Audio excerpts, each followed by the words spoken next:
এইমাত্র পাওয়া বিশেষ নির্বাচনী ভোট গণনার খবর। নির্বাচনী ভোট গণনার খবর আজ আমাদের ফেসবুক পেজ ও ইউটিউব চ্যানেলে প্রচারিত হবে। শীঘ্রই ইভিএম গণনা শুরু হবে। ব্যালট গণনার প্রক্রিয়া প্রায় শেষ হওয়ার পথে। অসমে কে হবেন এবারের মুখ্যমন্ত্রী হিমন্ত না গৌরব? আজ দুপুরের মধ্যে পরিষ্কার হয়ে যাবে কার দখলে অসম, কংগ্রেস না বিজেপি।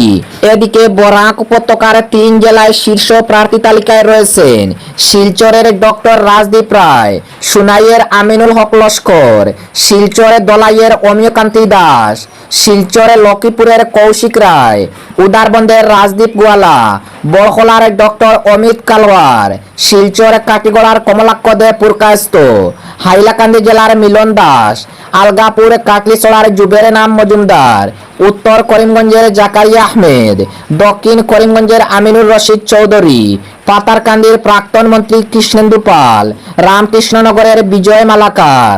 পরবর্তী ইভিএম গণনার খবর খুব শীঘ্রই প্রচারিত হবে।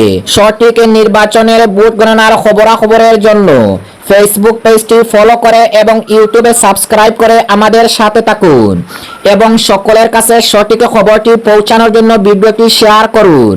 ধন্যবাদ।